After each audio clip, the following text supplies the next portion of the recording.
Welcome to today's StannieDevo. The portion taken for today's daily reading is from Galatians chapter 4 verse 22.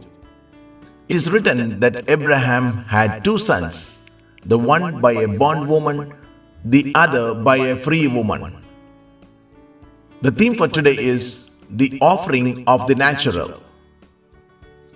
Paul was not dealing with sin in this chapter of Galatians, but with the relation of the natural to the spiritual. The natural can be turned into the spiritual only through sacrifice.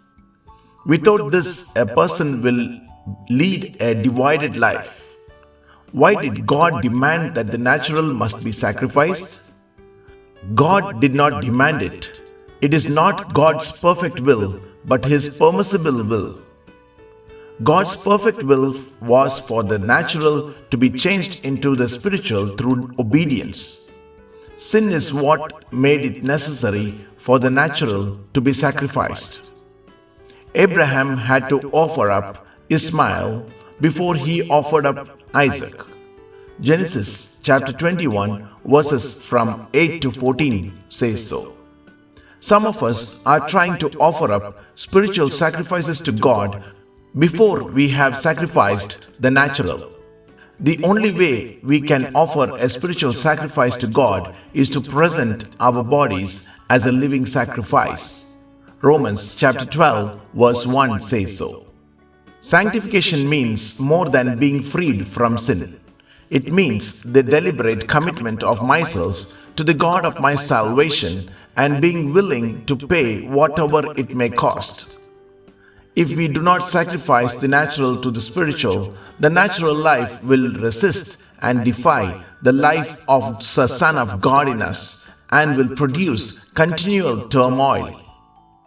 This is always the result of an undisciplined spiritual nature.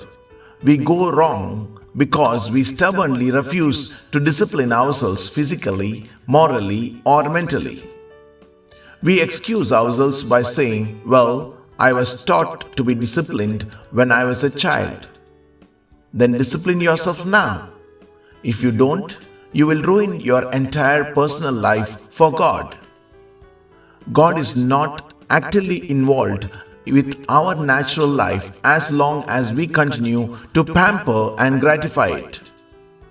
But once we are willing to put it out in the desert and are determined to keep it under control, God will be with it.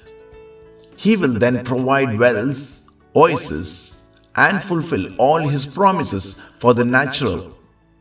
Genesis chapter 21 verses from 15 to 19 says so. The sympathy which is reverent with what it cannot understand is worth its weight in gold. May God bless you with this word today. Have a great day. Amen.